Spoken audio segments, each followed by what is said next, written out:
and by the end of the day you may know them. All right, our next presenter, just following up on some of the local initiatives that are taking place, we have Josh Cole speaking. Josh is the Energy Services Advisor for the Johnson City Power Board. He's a 2001 graduate of ETSU. Josh is a member of Johnson City Power Board's Energy Services and Marketing Department, and has been with JCPB since 2003. Josh serves as a key account representative, E-Score advisor, certified TVA heat pump inspector, and program administrator for TVA's Green Power Providers program, which is the subject he'll be focusing on primarily throughout his presentation. And following him will be Ian Huddleston. Ian's the CEO of Green, as in Green County, Tech Renewable Energy, and just going to be talking about his services and how that relates to our area. So please welcome first Josh Cole, and following him Ian Huddleston. It doesn't work.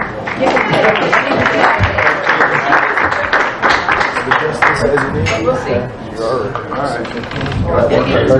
Can everybody hear? I think that works. Yeah, just try to stay close to it. Okay. All right. Thank you very much. He's taller. All right. We're going to try this, right, Tim? If not, you've got You give me the high sign. All right.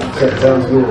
Well, thank you all very much for inviting me to speak today to the Green Interfaith Network. And I'd just like to say I think it's a really good thing that the local churches and faith groups are doing. I know in the past I've worked with several churches on energy conservation measures. I think it was mentioned in my bio.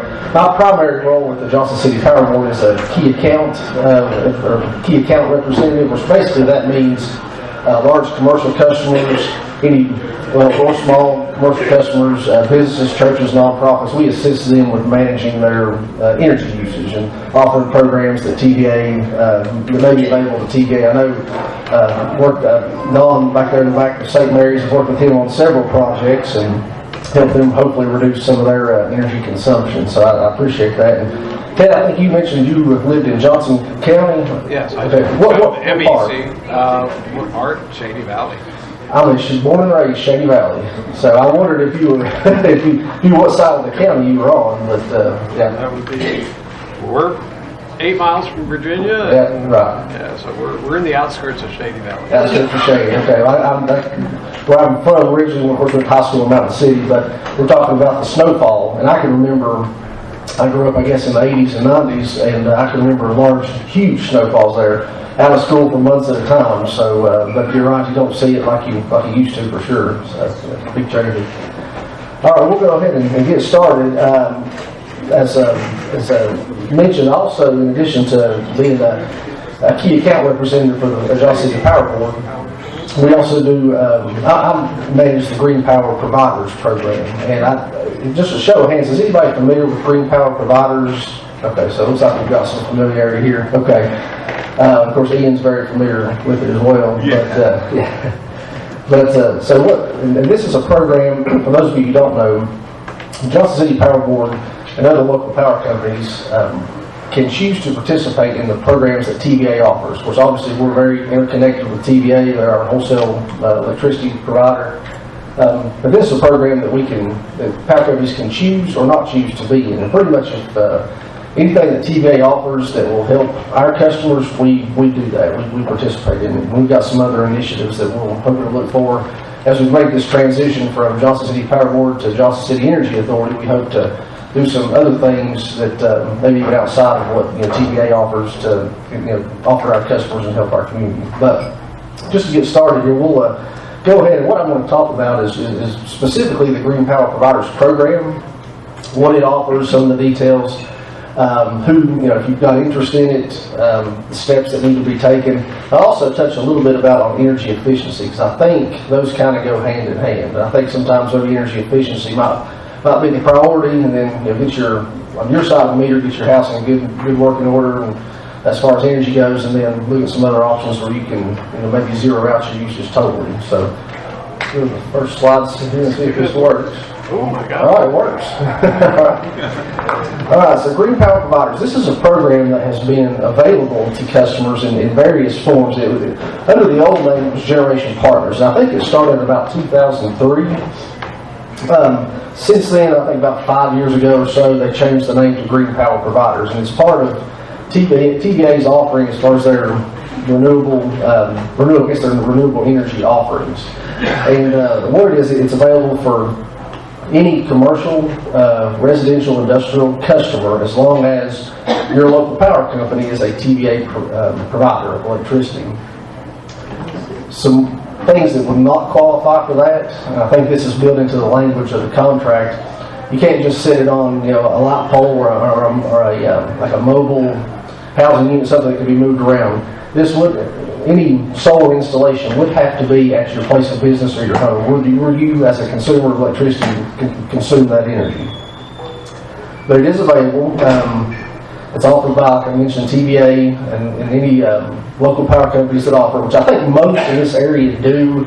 I know Irwin Utilities, Elizabethan, Bristol, Green Light and Power System, they all participate in it as well. The minimum installation, as far as solar panels, typically it's solar panels, it has to be is 500 watts, or half of a kilowatt. So that's the minimum that you would have to do. But it also goes up to 50 kilowatts. And so that's the maximum amount of solar generating or wind generating capacity you can have on your business or home would be 50 kilowatts. And another, I'll go ahead and mention this as well, as far as the maximum capacity size. TVA, a few years ago, TVA, there was no limit on, you could go all the way up to 50 kilowatts, but if your house used 5,000 kilowatt hours a year or 20,000 kilowatt hours a year. They have made some changes over recently in the past few years. So the system that you install can only match what your house would produce, what your house would consume in a 12-month time period. So you do have to kind of match that up. You can't just go and put 50 kilowatts unless your house is going to use the equivalent of that generating capacity over a 12-month time. In addition to solar and other renewable sources, you can wind, the biomass, and low-impact hydro. And we haven't, I don't know if you've done any low-impact hydro or not. You have? Okay. Up on Mountain Electric. Mountain Electric. MEC, Okay. We've had interest in that in our service territory, but to my knowledge, there's none that participate in the program, but sometimes we'll get questions on that, but I'm not aware of that. And I don't know if you want to touch on that and kind of how that... If there's questions, yeah, not a problem. Okay, so maybe after the program we can do that. Every year TVA sets aside a certain amount of capacity because this program throughout the whole service territory is part of their generation mix. And I think right now, TVA's had some aggressive goals in the past. I think they've met those goals, but I know that by 2020, if I remember this right, their goal was to get under 50% fossil fuels as far as their generation mix. Now, I think they've reached that goal. I think they're around 45, 46% or something like that. So they've been very aggressive in pursuing renewable energy options. So but every year they set aside 10 megawatts of capacity. Now that is for the whole TVA service territory. 5 for residential, 5 for non-residential. Usually, if one of those pools ends up getting eat up halfway through the year, they'll just combine them. Excuse me, I think 10 megawatts, and I know for 2017 it was for 2016, is the maximum capacity. So if they were to hit that 10 megawatt as far as applications received, projects received in, let's say, September, the program would close until 2018 unless they decide to offer more capacity. But I think the past couple of years they've I don't think they've reached the full 10 megawatts. So if you enter into an agreement with TVA, and this has been the case for the past, I think, 2 years, they will give you a 20-year contract. So let's say that you install solar panels at your house or your business, and you guaranteed some type of payment for the energy produced for 20 years. Initially, they only offered a 10-year agreement, and then with the option to do an additional 10 years. But In the past couple of years, they just decided to make it a straight 20-year agreement. So that's 20 years of some type of guaranteed credits towards your bill. Regarding the price, as far as what you would get paid for your usage, this has changed quite a bit over the years as TVA's revised this program. It started off in our generation partners, I think it was 10 or 15 cents per kilowatt hour that you could receive. And then in, I believe it was I may be off on my years, 2009, 2010, they offered a premium price where it was 12 cents plus the retail rate. So it averaged out to be about 21 to 22 cents a kilowatt hour that you would receive for all the energy that your system produced, which, yeah, that was good. And that's when I kind of became involved with this program, because you had, early on in the initial stages of the program, you had a few here and there that participated. And then once TVA said, hey, we'll give you 12 cents plus your retail rate, we saw a huge increase in applicants. And I think in 1 year, maybe between the years of 2010 and 2011, we probably saw 20 or 30 installations come on our system. So that was a very good incentive to install solar at that time. Of course, at that time, the prices, installed cost prices per panel were a lot higher. They've since come down, and Edie can probably tell you more about that than I can. But so now what TVA does, and well, so from that time when they did 12 cents, then it was lowered to 9, and then I think to either 6 or 2 cents. They changed it from year to year. Now they offer whatever the local power company's retail rate is for electricity. So if you're buying your electricity from Johnson City Power Board at 9 or 9.5 cents on any given month, you're paid that back. Jim, question? Yeah. You talked about the annual capacity of 10 megawatts. Mm-hmm. A couple of years ago, I know when you were doing the premium, I heard that there was way over subscription. So it was a lottery that like 1 in 3, 1 out of 4 people actually got to put on the solar. I think they did. Has this kind of balanced it, or are you still have more people wanting to add solar than you allow to add in any given year? No, I think it's balanced it. Last year, TVA did not reach their capacity, and just to give you, from our perspective, of course, we're one of 155 local power companies that most of which participate in this. We usually, on average, in years past, we might average 8 to 10, maybe 12 installations. Last year, I think we had 5. So the capacity hasn't been, it has balanced it out, I think. Yeah, the retail rate now, like I was talking, 9 cents from us. TVA will pay you 9 cents for every month. Whatever the retail rate is monthly, that's what you'll get for that month in terms of your generation output. And it's administered in the form of just a credit on your bill. And I think most utilities do that. There may be some that do it different ways, but the bill credits what we do. I think that's the norm, it seems like. This is a pretty interesting graph. I emailed TVA and I asked if you all wanted to see, first of all, how many installations you had, because with our service territory in Washington County and parts of the surrounding counties, I know, because I manage the program, I know what we have, I know how much capacity and all that, but I was kind of curious as to how many total green power providers, private installations, TVA has across the service territory. And this may be hard to see from the back or even up front, but they've got 3,000 private, commercial, and business installations that participate in green power providers, which represents about 100 megawatts of capacity. So it's, it seems like the largest concentration is primarily in the Middle Tennessee part, which up here in western North Carolina, there's quite a bit as well. But then they're scattered throughout the more southern states. But I thought that was just an interesting fact to throw in there. Look at that one sitting way down there all by itself. I think that's Birmingham, maybe. Yeah, that's Birmingham. Is that Birmingham? Yeah. And then Mississippi, some scattered way down in there in Mississippi. But as far as our region, up here, we've got a pretty good representation of solar installations or renewable energy installations. So talk a little bit about what we have as far as our, I guess I've labeled this our portfolio. Again, we've been offering this program since TVA offered it originally. Almost 2 megawatts of renewable energy just on our system alone of our 77,000 meters. We've got about 2 megawatts of renewable energy. It's something interesting to when I say that, that's not all solar. 970 kilowatts roughly is solar installations. If you are familiar with RESILIENCY landfill, there's a huge biomass system that sits up there that's 922 kilowatts. There's a private group that generates that. They take the methane gas, and they basically have a huge generator, and they use that to sell electricity to TVAs. So in that case, it's kind of interesting because they still have to have the equipment there to do that, which they have to buy the energy from us to do that, but they generate so much electricity that they have a huge credit every month from the energy the TVA pays them. So that's kind of a neat project. I don't know if you can do tours up there. I guess that would be between Irish Glen if they want to let people up there. I've been up there a couple times, and it's pretty neat. 17 commercial and 64 residential customers.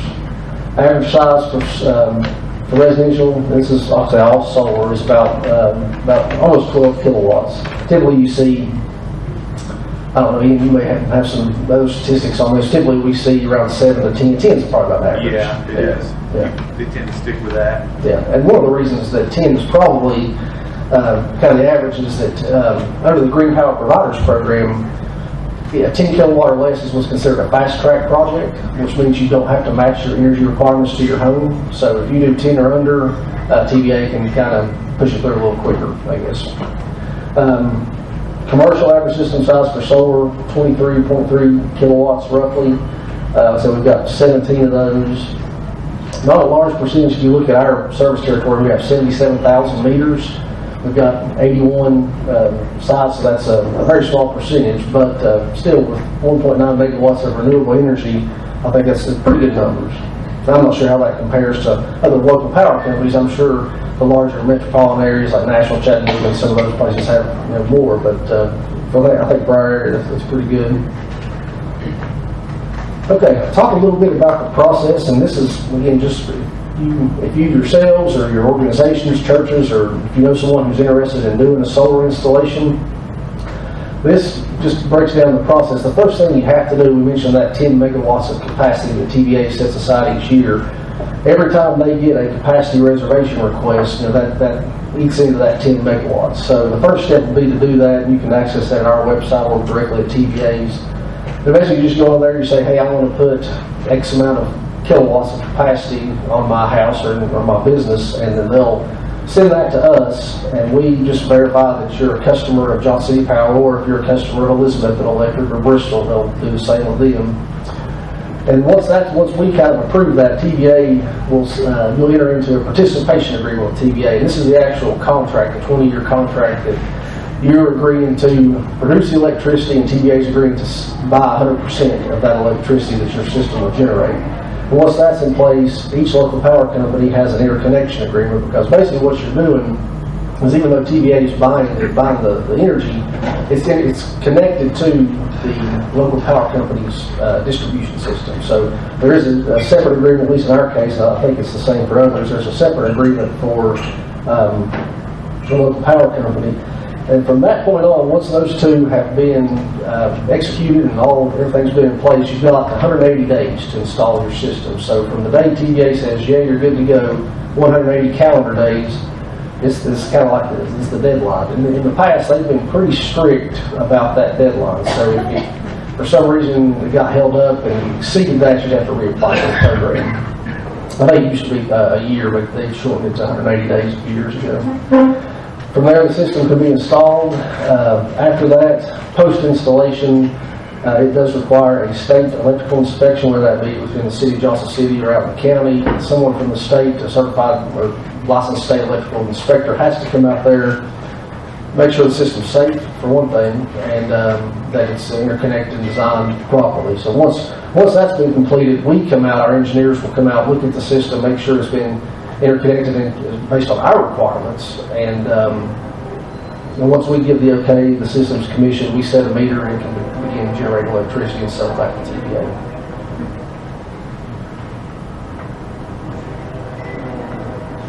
These are I want to include some examples of the things that we have on our system, and Ian will recognize this one. This is one of his. Mr. Honeycutt's down in the county. This is a 10 kilowatt system, roof mounted, and Ian, I don't know if you want to add anything to this. This was, I think, one of the first ones you did on our system, I believe. No, well, I did one years ago. Okay, that's right, yeah. This is a Solar World 310 watt modules and microinverters underneath the panels located there. So it converts DC to AC right at the panel. Very safe system, no high voltage DC, and each panel is independent. Oh, sorry. Sure. I just thought you might want to speak on it a little bit. Yeah, since it's hard. it's My mouse is messed up. I hit myself in the face working yesterday. I'm also a licensed electrician and a NABCEP certified PV installation professional. So I do this all the time. I live renewable energy. Each panel has its own microinverter, which converts DC to AC right there. So there's no high voltage DC. Very safe system, and they work independently. So if one module, one panel gets dirty, it doesn't bring the other ones down. Great system, and he's actually doing very, very well. He is, yeah. He hasn't paid a bill all year, and he's coming out with a credit. In fact, he's got, I pulled this data yesterday, he's generated, since he was in May 2015, I think, roughly April, May, so 2 years, he's generated almost 25,000 kilowatt hours back to the grid. We've gotten paid for one of those, so yeah, he's doing well. Yeah, and he welcomes anyone to come by and check it out, too. He's a great guy, great honeycut. Am I correct with the microinverters? If there's a power outage and the grid is down, your system is down, and there's really no real option for a battery backup or other capability with the microinverters? Well, that's with any grid tie inverter. They shut down for safety reasons, and JCPV's working on the transformer on the pole. They don't, you don't want to be islanding electricity back and shock the guys. You can add batteries to it. It's called an AC coupled battery system. And we do quite a few of those as well. And the reason I asked is Sunny Boy makes a inverter that you do have to go out and throw a switch and make sure you're disconnected, but you can produce power. You have two 1,500 watt circuits available to you even if the grid's down. You don't. The Sunny Island system is it automatically transfers. We've installed them. That's Patrick Stern. That's a Sunny Island system, and that is an AC coupled system. You have an outside inverter, which you'll be selling power back, and then when the grid goes down, it will automatically isolate that grid tie inverter and use that as a generator, like 240 in charging source, and turn the grid tie inverter off and on. It's a really cool system. A lot of them operate that same way. I think this is another one of yours, and this is Dr. Nazarov. Yes. Yeah. This is a 20.1 kilowatt system. He's only got a line for about a year. He's already generating about close to 15,000 kilowatt hours. So just some different ways and different angles on this one. This was pretty interesting, I thought. Yeah. Very interesting because this is a south facing roof, but he's got modules all over the place, north facing. And this being a microinverter system, you can actually view the output on it, and even the north-facing modules are doing very well. It surprised me. I thought that was interesting. This is one. It's been online for a while. Originally, this gentleman put 14.5 kilowatts on his. I guess that's his garage apartment. I think that he also uses as an office. And then he decided, well, I'm going to build a pool, and I think he uses this maybe to do some events, and this is a pool house. So he decided to put another 18 kilowatts over here. So he has two systems at his house that he sells back to TVA on. Cool. I bid on that one. And this is another one. I thought this was just kind of a neat picture. Similar to 10 kilowatts, similar to Mr. Honeycutt's, but this is a garage, and they just tied that in. That was done pretty well also. I think it's, in 2 years, that on it was about 27,000 kilowatt hours. So I don't know if that's right. Seems high for a 10 kW system, but maybe it was. But and then this here, and you can probably speak to a little bit on this as well. I know this isn't one of yours, but This is kind of how the metering's set up here. Is that the outside? Is that the inverter? That's the inverter. That's the solar edge inverter. Yeah. This has panel optimizers on it, and this comes down there, converts to AC here. Yeah. There's the disconnect, and then we're going right into the solar meter. Boom, right out to the grid. Yeah.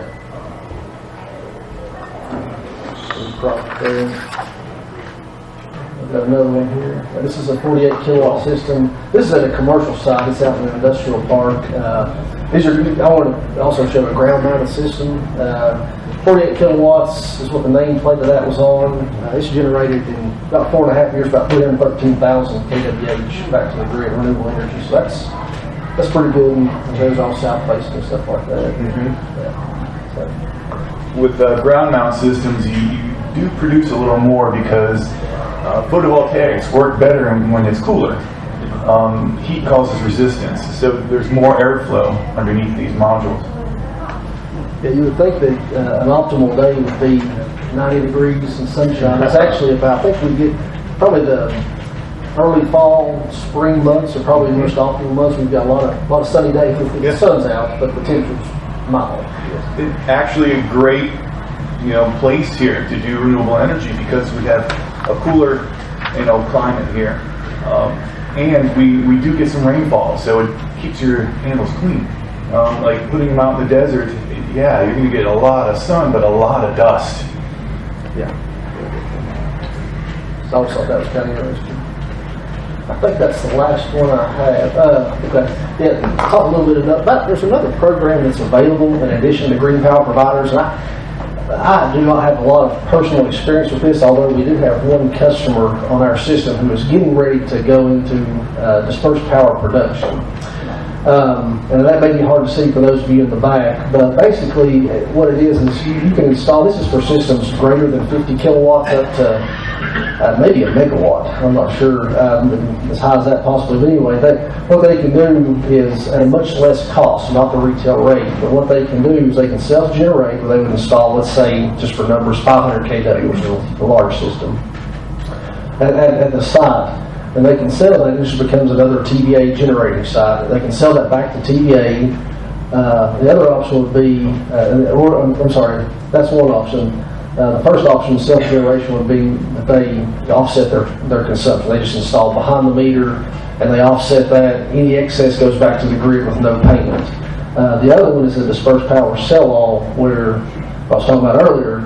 You can set up a system and sell it all back to TVA. But again, it's not retail rate. It's usually 2-3 cents a kilowatt hour. So it's not, and it's based on, I think they pay that based on time of use on and off peak pricing as well. So it's not as good a deal, probably not as quick a payback, I'm sure.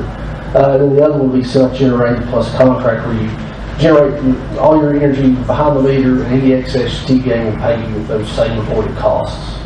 But if you are interested in that, the DPP, Dispersed Power Production, at TVA.gov is the best resource for that.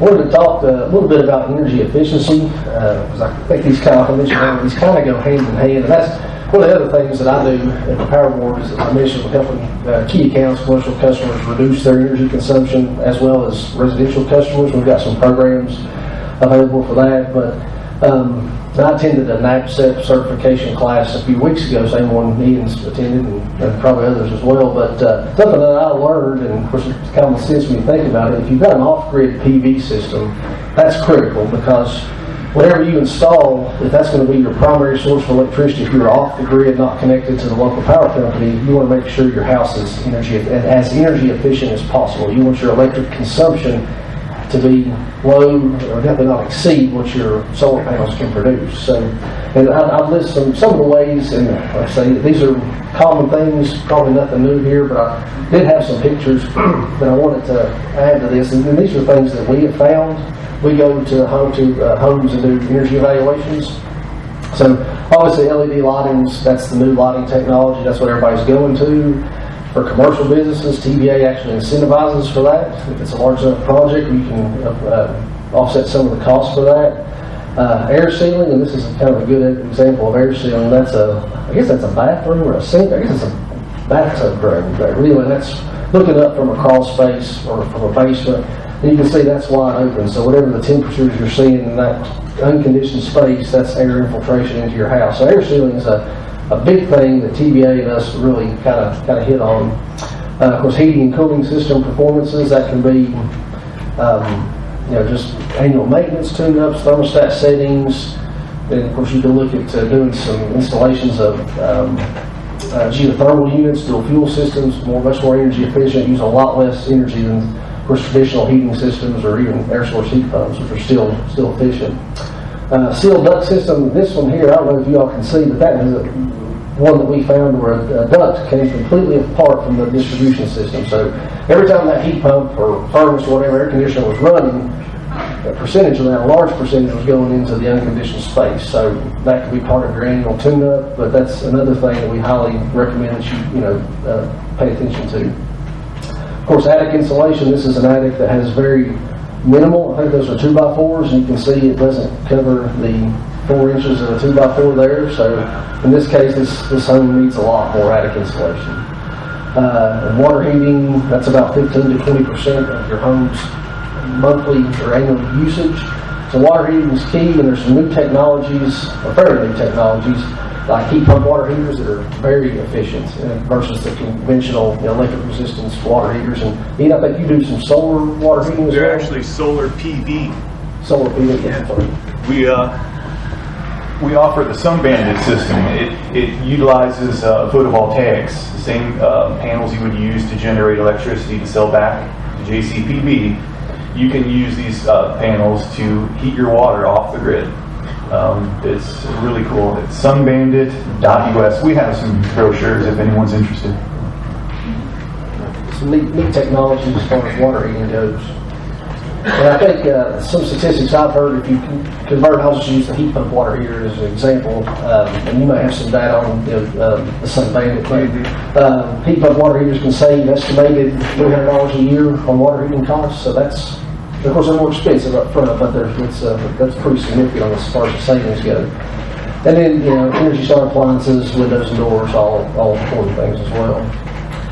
Just to follow on that, we do have, this is another TBA program similar to Green Power Providers that we participate in for homeowners only, the Eastwood program. And I would encourage you, if you're on our system or another system, like I say, it doesn't matter if you're Elizabethton, Bristol, Irwin, or whoever, you can actually get incentives for making your house more energy efficient. So this might be a good step into increasing your comfort, lowering your energy bills.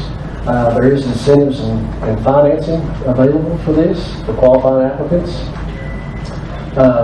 You can register at our website or www.2escore.com. So it's 2 in front of this, escore.com. And that's just another way that TBA is looking to, they consider energy efficiency kind of like a generating plant, because they're investing in that just like they would invest in say a coal-fired plant or another type of plant. The way they're looking at this is if they can offer incentives for customers, both residential and commercial, to decrease their energy usage, that decrease their generation capacity needs. So they're kind of looking at that as like it's energy efficiency has become a generation source in a sense. So. All right, with that's all that I have. I think we've got a few minutes for some questions. So if y'all have any questions for myself as far as Green Power Providers program, or for Ian as far as solar technology, we'd love to hear those. Someone who doesn't really understand electricity and definitely doesn't understand grid ties, if you're selling to the grid, where does that energy go? And can you talk at all about the efficiency of location? Like if I'm way out in the county versus if I'm in downtown Johnson City, does it matter? As far as where the energy goes, we require a grid tie system for all our installations, which that means that 100%, Ian showed, I think, in the one picture, it goes back to the grid. So everything. What is the grid? I mean, what even is that? It's our distribution system, and all the distribution systems and transmission lines, that all the infrastructure that delivers electricity, basically is what it is.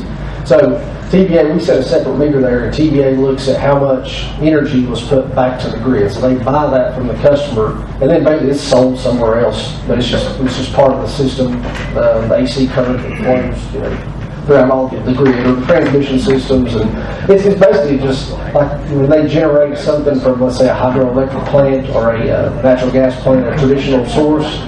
That's what that is. They're just taking it, sending it back to the grid, and they're just paying their customer for that. The grid tie inverters operate at a little higher voltage than, say, the Johnson City Power Board grid. So it's got a little more pressure to flow in it. Otherwise, it would just sit there. Electricity goes wherever it goes. If you think about, you know, the way water goes into all these buildings, you open up the spigot, and that's where it goes. It's all the same thing. So that's how it works. Is there any efficiency difference if you had like a large installation in downtown Johnson City versus a large installation way out in the county? I don't think location doesn't matter. There's efficiencies with the technologies, the different inverters and panels efficiencies. Some are rated at higher wattages, and some are not, or some are lower wattages. But as far as the location, it's not really. Yeah, their transmission lines are going out there at high voltage, and then they step it down to transformers out at, you know, you see the substations everywhere. It's the same thing. Yes, sir. Yeah, so all this renewable that's generated, are those TVA then, if we do say, for instance, coal burning, that they're actually doing, are they continue to burn as much coal as they would in any case? Or is it literally offsetting the bad fossil fuels? I would say in a way it's offsetting that, because I think I mentioned earlier, I don't have the up-to-date, like I guess the 2017 statistics, but TVA is below 50% on fossil fuel production now. And what they've done is they've supplemented that with renewables as one source. And I mentioned energy efficiency is another. I think they brought on a new nuclear plant, a nuclear generator recently, maybe restarted one. I may be. There is natural gas too. And natural gas has been, you know, the John Sevier plant used to be a coal-fired plant. They've converted that to natural gas now. So, yeah, it's impacted definitely the reliance on fossil fuels and coal. Yeah, what's the average house in Johnson City kilowatts? What are they using? The average, I know, across the valley is about 12 to 1,400 kilowatt hours a month. So, and of course, you've got some that use a lot more than that. But TVA, I've asked them this recently, just for my own information, about 12 to 1,400 kilowatt hours a month is average across the valley. And that probably goes for Johnson City as well. So that 10 kilowatt system on the house is covering and then some. I would say so. Oh yeah, but that's about $120 a month. Get rid of.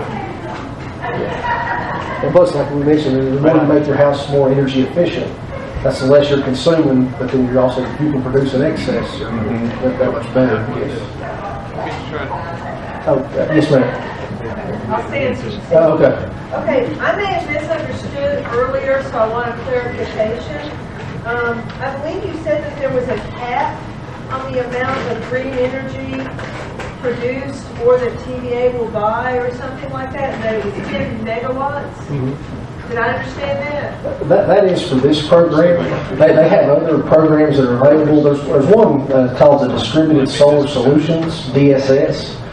And that is one, we actually have a project through that program for 5 megawatts. You may have heard about it in the newspaper, going in down in the county.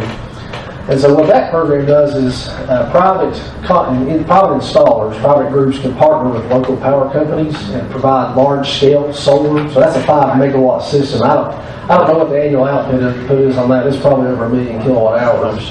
Yeah. And so TVA will buy that. That's basically just another generating site. The green power providers is just for 50 kilowatts or less. They cap that at 10 megawatts total. But you've got the distributed solar solutions and the dispersed power production that are other generating sites that are contributing to that renewable energy portfolio. So this is just one slice of the pie, I guess, as far as renewables go. But I just wondered, why is there a cap?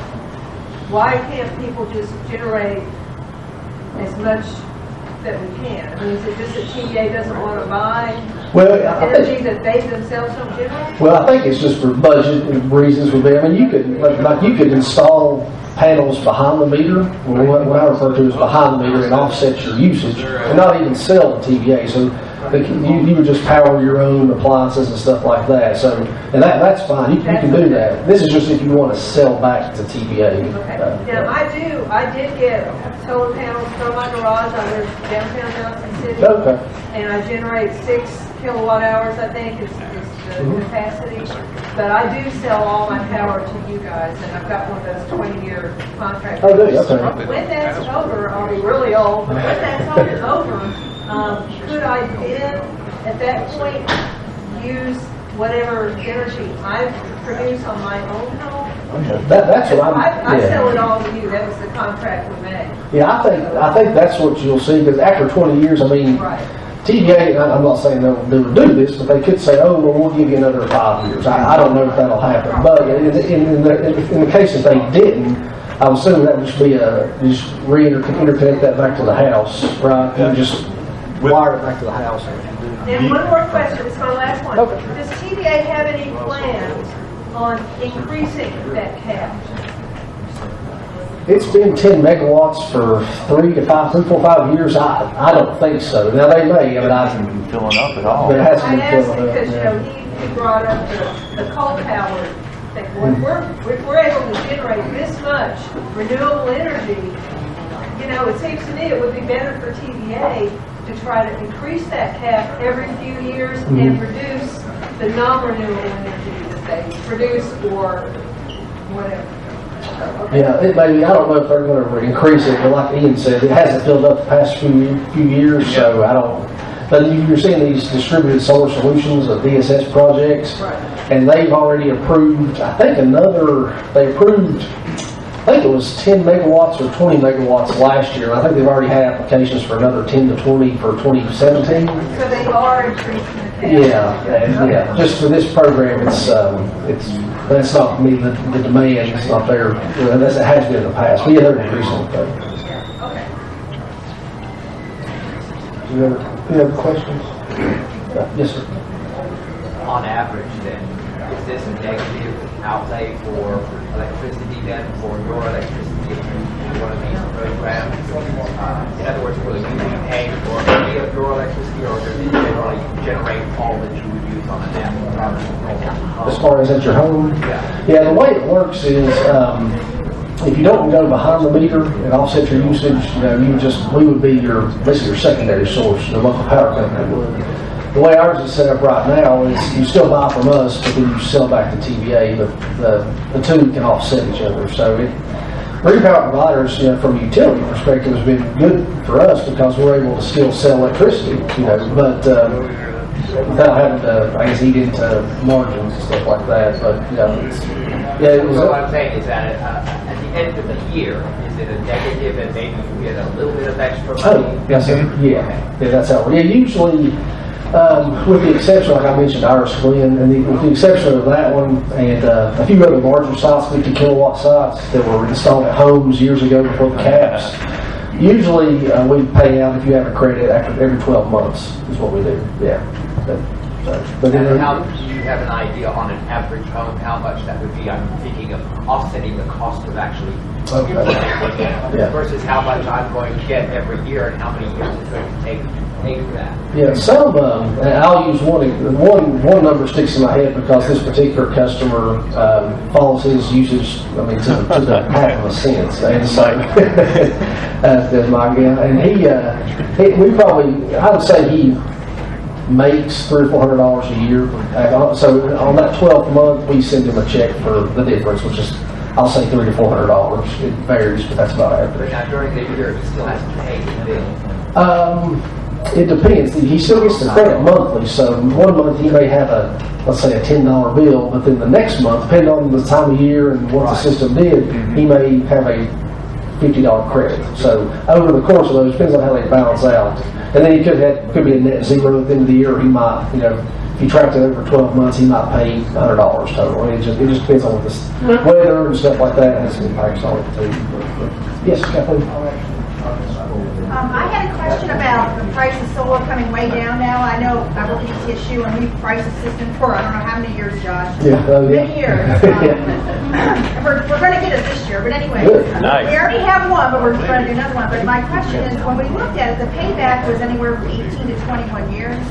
Now, I know we're different because we're a commercial customer and we get a better rate than a homeowner, but I'm wondering, what is the average payback now on a residential system? With the price coming down. I've heard different numbers. Ian probably knows this more than I. I've heard 7 to 15 years. Is that right? 7 to 14 years? Depending upon equipment choices, you're looking at about 7 to 8 years. We're doing top tier systems now for about $2.25 a watt. It's a lot less than it used to be. And I have one more question. Of course, it was pie in the sky. I mean, it was happening in some places, but the solar roof tiles and the generators, the wind generators that really use a lot less wind speed. I know we've checked that with an anemometer around here. Wind is not really a very viable option, but it looks like this newer technology allows us maybe to be a little bit more viable. So I'm wondering if you've looked at that, and is TVA open to any kind of incentives for that new technology as far as not the panels but the tiles and things like that? I'm recently just starting to learn a little bit about the tiles, and I don't know what the cost is on those, if it's still pretty high. It's like what solar was 15 years ago, but I'm not aware of any incentives that they are offering. I think what you'll see, Ian may agree with this also, I don't know, but battery storage is going to be big in the future. Really big. Or if you can store, even on a large scale, if a utility can store solar energy and then use it for peak shaving, where there's a high demand for electricity, which really, that's what drives our cost is demand as a utility, because when our system demand is high, TVA charges us, and all utilities, a large demand charge. So I think that'll be big in the future with regards to solar. I don't know if you add anything to that or not with that? Regarding the roof tiles, the technology's been out for a while. It just didn't do very well. Elon Musk, he's a great salesman. Now, the only way I would really look at this as a viable option for a customer is, say, if their homeowners association didn't like the look of the solar panels on the roof. Say for instance, each one of those tiles has one cell. So your power density is low because you have so much space in between the cells. And then this is directly flat against the roof, no airflow, so you're going to reduce the efficiency of it as well. That's the only way I would look at that. But what was the other part? Oh, wow, I mentioned battery storage. Battery storage, yeah, it's huge. I'm already doing that. Mike, Sterling, he has a plan, and once his contract runs out with TVA, he's just going to switch his panels over to lithium battery storage and be self-consumption, and just keep going, because these solar panels can work past 50 years.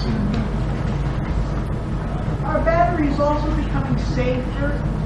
Oh yes, most of the big players out there, they've had thousands and thousands of installs in the rest of the world.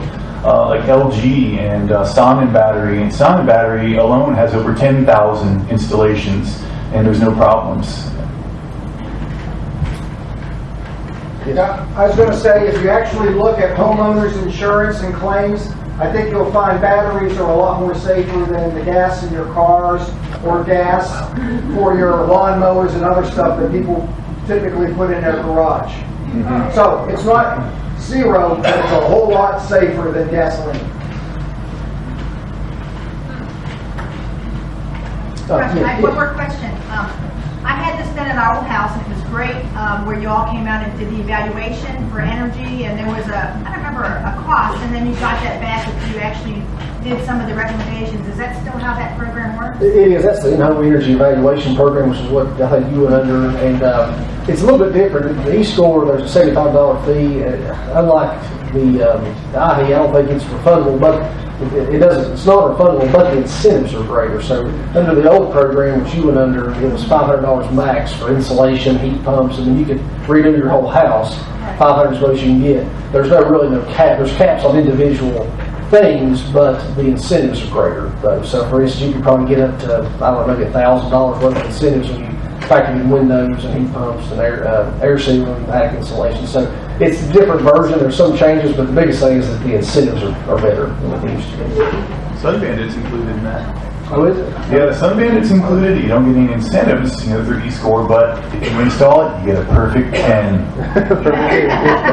They're probably tax credit and what? 30%. Yeah, tax credits.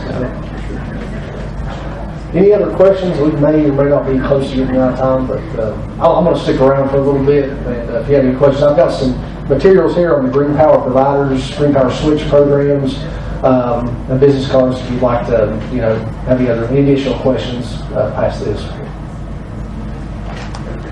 I wasn't sure if Ian was going to speak, but you just give us some real hard numbers.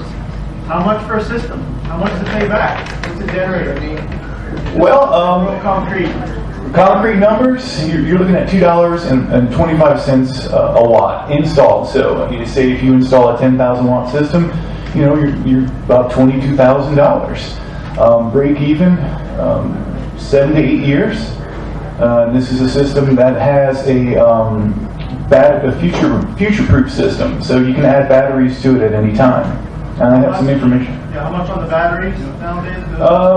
Also coming down. Oh yeah, this system is paired up with Samsung batteries and Panasonic, and great lithium cells, and they are about, for a 14 kilowatt hour battery bank, this is preliminary numbers because they haven't released them yet, but you're looking about $7,500 to $8,000.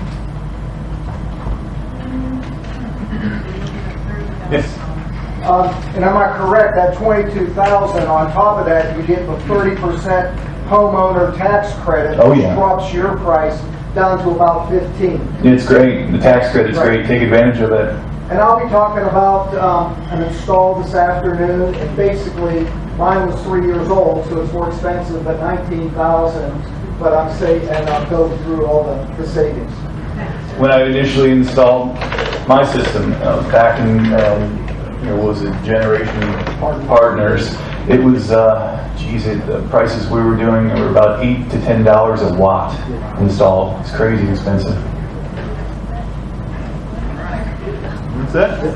Thank you all very much.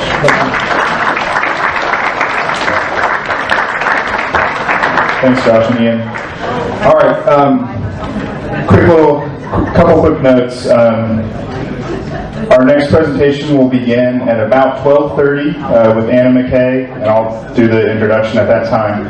So right now, if y'all would like to purchase lunch from the Willow Tree, or if you kind of put your hands up earlier about getting one of the sandwiches, please head on over this way to get your meal. And also just a quick note, just to be thinking about something else to be doing soon. Next Saturday, we're going to have the People's Climate March. It's an international event that's taking place, and we're going to be doing it on a local level as well. More information is right over here. But again, we're just asking you to participate. The primary march will begin at 10:30 a.m. and it will be held in coordination with the People's Climate March in D.C. and in cities across North America. Movement, let's see. Well, I'll say some more things about it just in a little while, but that's just put that in your mind to please come and join us next weekend, next Saturday. So please, and if you do need to step out and get a meal somewhere else, totally understand. But again, appreciate you being here so far this morning. We've got some more great speakers lined up for the afternoon, and thank you. Okay.